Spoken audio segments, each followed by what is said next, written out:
So this weekend we've got 10 fights transplanted across the Pacific Ocean from Shanghai to Las Vegas. Talking about UFC Vegas 83, which is also kind of UFC Shanghai. UFC Shanghai in Vegas 83 is what I'm going with for this event. Honestly, kind of a miracle that we have an event at all after a lot of the fights from the original UFC Shanghai card were scrapped. 4 of those were UFC finals fights. One was a fight between Zhang Mingyang and Brinson Hibieto, canceled because of visa issues, but they were able to move most of the fights over to Las Vegas. So that's a good thing. So, is this card worth your time? Should you cancel your plans on a Saturday evening to watch Song Yadong versus Chris Gutierrez?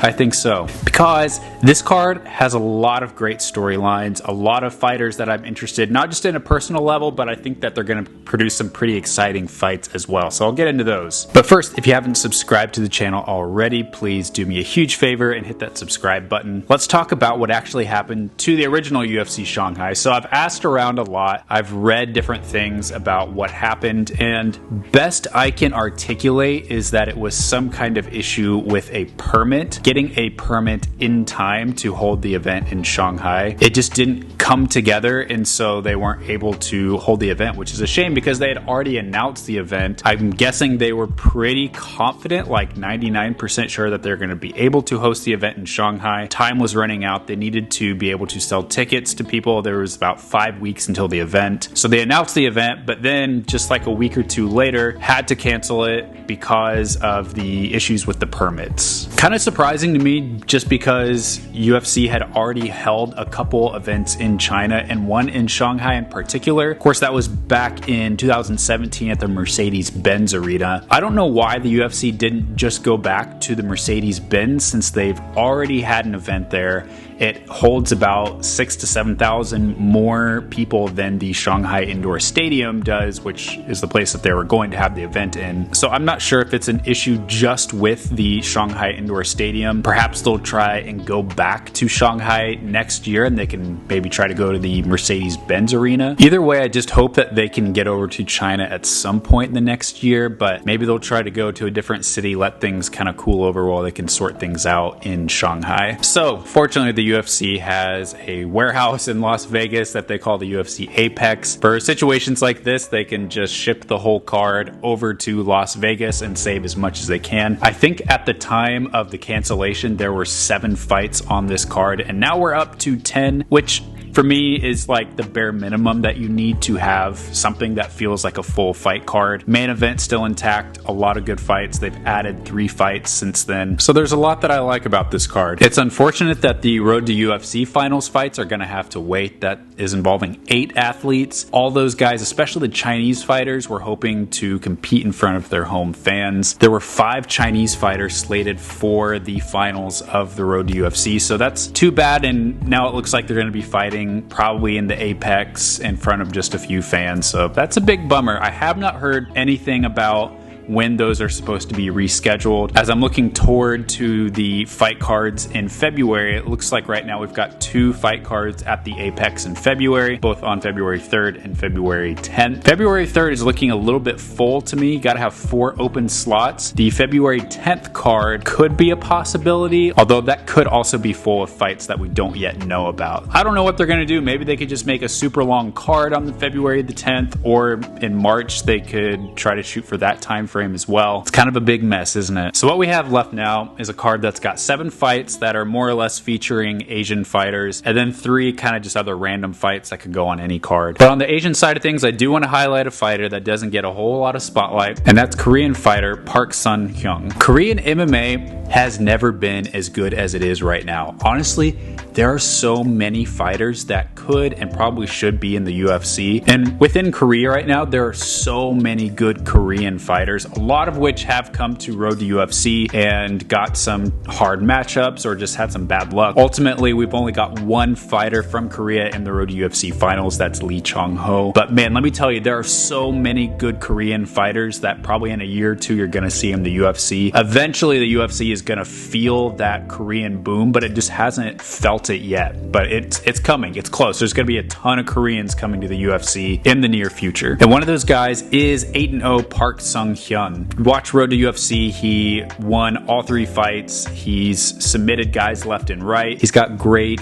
ground and pound as well. He's going to be fighting Shannon Ross, a fight that was reported here on MMA Ecosystem. As far as I know, I don't know if you call this his UFC debut. Technically, the Road to UFC finals fights were UFC fights, so I'm not really sure how this qualifies, but let's just call it his UFC debut. I think this is a really good opponent to fight. Shannon Ross, a part of a lot of really great fights. This is a good fight to elevate Park. Ross a little bit older, so I think if you're kind of starting at the lower end of the flyweight division, this is a good fight to do that. I think probably I would pick Park by submission in this fight, but we'll have to see how that goes. I think either way, you're going to see Park win this fight on the mat, either by ground and pound or by submission. And then speaking of Koreans, you've also got Park Junong, the Iron Turtle, fighting against Andre Muniz in the main card. Park is on a little bit of a run, isn't he? He's won 4 straight. 3 of those are by rear naked choke. So what did they do? They put him up against a really good grappler in Andre Muniz. This is going to be an interesting fight as well, because are we going to see Park try and keep things on the feet this time and win the fight by TKO or by decision, kind of staying on the feet using his striking? Or is he going to be a wild man and test Andre Muniz on the ground? That could be really interesting as well. I like that fight a lot. Could be a chance for Park to break into the middleweight rankings. And then you've got freaking 14-0 Tatsura Tyra also on the card, fighting against Carlos Hernandez. Has Tyra had one of like the slowest builds of the whole UFC?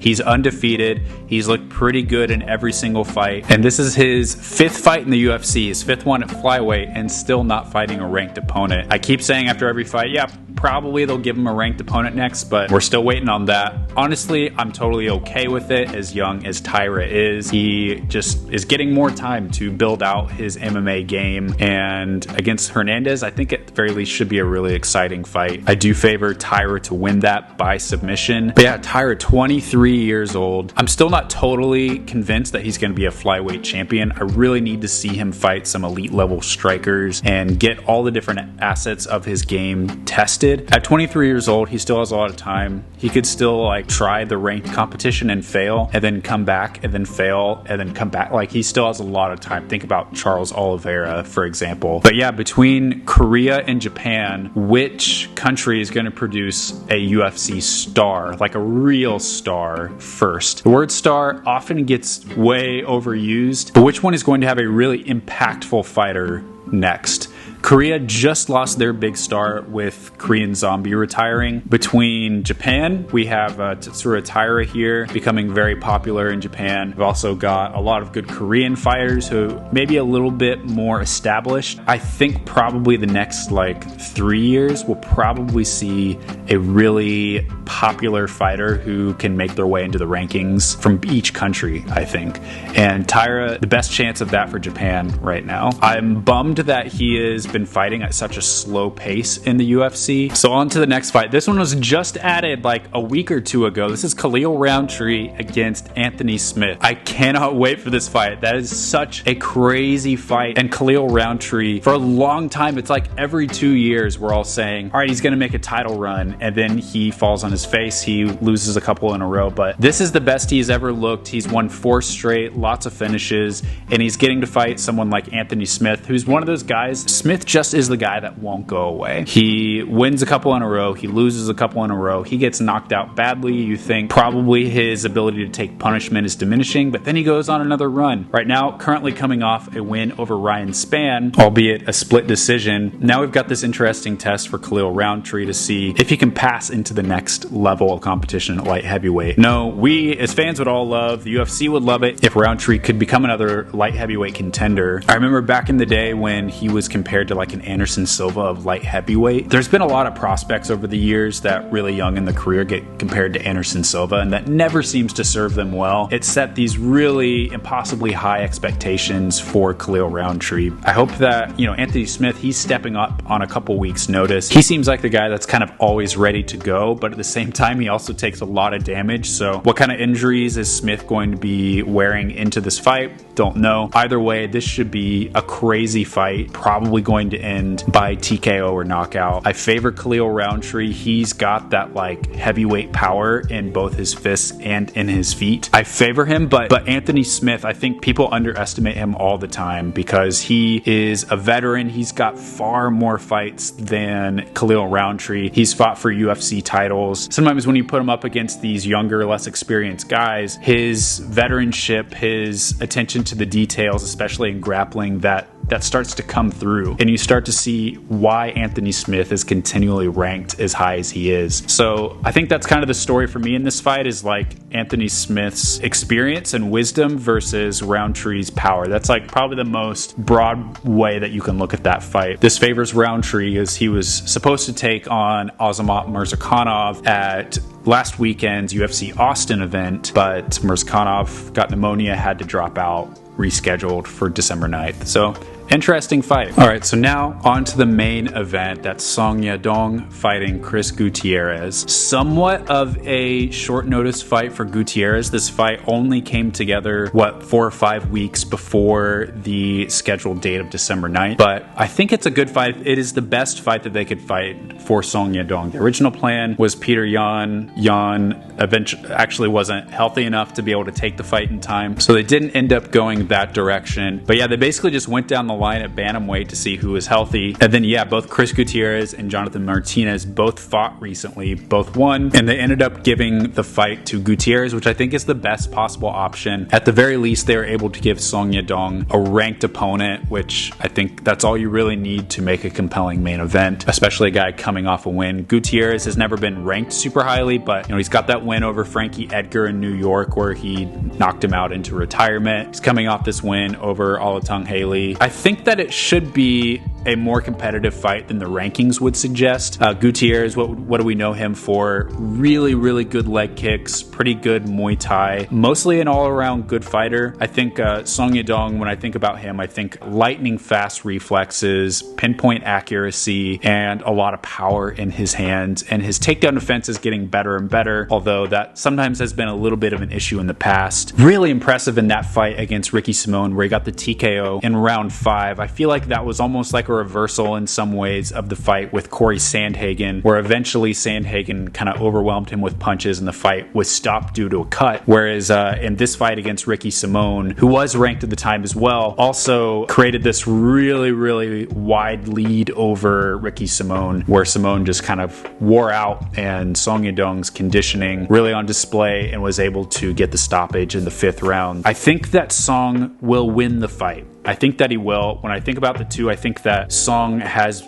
bigger power in his hands and he's got the faster hands. Gutierrez is totally going to try and slow Song down with leg kicks, and probably, I would think, going to try and take this fight to the mat. Song, I think his takedown defense should hold up, and I think that overall he's going to get the better of the striking combinations and is going to be the faster guy. Also, I mean, Song has been training for this fight for a long time, well before he knew who he was even fighting. The UFC had told him that they wanted him for the main event of the Shanghai card a long time ago, so he's been putting in the work at Team Alpha Male for a long time, and kind of again with Sumu Darji, who's been training with Song. Those two, I think, have just been bringing each other up. I think Gutierrez is probably going to be a hard guy to finish, but I would think he should get the more damage of the fight and win a decision. That is my pick for this fight. But honestly, I love this card. I think there's a lot to love here, a lot of things I didn't get into. Just happy that we got to save 7 of these fights. Hopefully we'll get these Road to UFC finals at the very latest in March, if not February, if we can squeeze them in there, but that may be a little bit unlikely. Either way, stay tuned to my social media stuff, follow my YouTube channel here, and I'll give you all the updates. So until then, enjoy the fights.